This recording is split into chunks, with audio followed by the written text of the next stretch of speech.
is full of energy. Much of this energy is in the form of electricity, which is used to fuel the technology of our modern day. Energy is generated in many ways. This is the current distribution of types of energy in the US.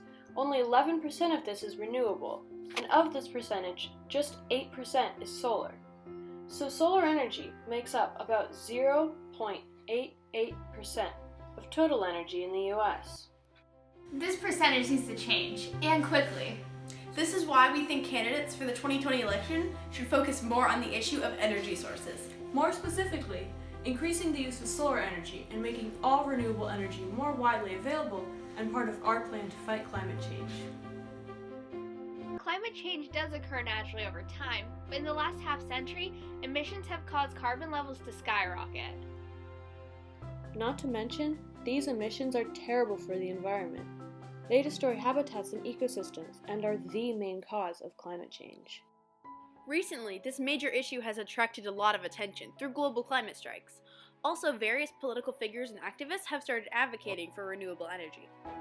All of the Democratic candidates for this year's election acknowledge that climate change is real. Stabilize the climate. It's the issue of climate. And climate change. The most catastrophic threat to mankind. World War II level mobilization to deal with the urgency of the climate crisis. And there are plans for solving this issue. These include the ambitious Green New Deal and other ideas such as the Jay Inslee Plan and the carbon tax. Many of these proposals feature or rely on renewable energy. Renewable energy is energy from a source that is not depleted when used. Common examples are wind energy, hydroelectric energy, And of course, solar energy. On the other hand, non-renewable resources, like coal and natural gas, won't last forever. Solar energy is generated by solar panels harnessing energy from the sun. This means that solar energy is completely renewable, for the next few billion years at least.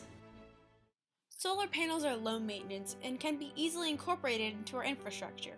For example, clear solar panels can replace glass in windows of large buildings.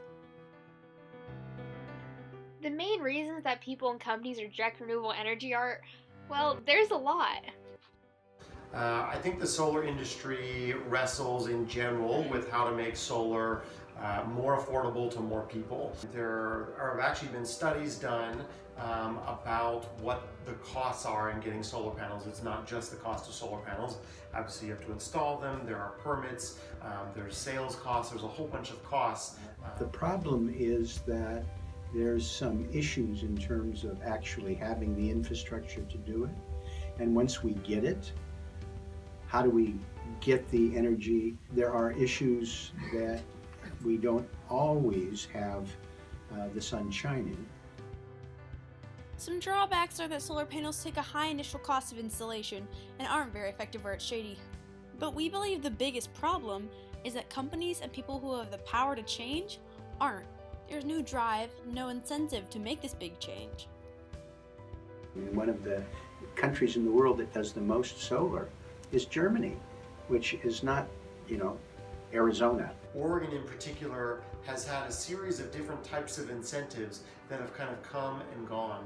Meanwhile, Germany and Japan, the world leaders in solar, who both have worse solar conditions than Oregon has, have really moved forward because they've had a very steady incentive program. So having building codes that encourage solar and wind installation, have higher standards for public buildings so that we provide alternative energy as a part of what we control. These are things that will really accelerate that transition. And a lot of people, I think, are just sort of willfully ignoring the climate change. Right. And our numbers environmentally right now are better than they've ever been before, just so you know. Right now we're at the cleanest we've ever been. And that's very important to me. Efficiency, no matter the type of energy, is key to less emissions. I think renewables, particularly solar, is an interesting model. That it's been a tremendous increase in terms of converting sunlight into power, and that's what we're talking about here for a lot of these other technologies. Is like getting more power for the fuel you use. However, we believe that solar is the best option of all. Though the shift to renewable can be hard, there are ways to do it that can and do work. So I think there's a place for all parties to play a role in the market. We ought to make sure that the federal government sets very high standards for renewable energy.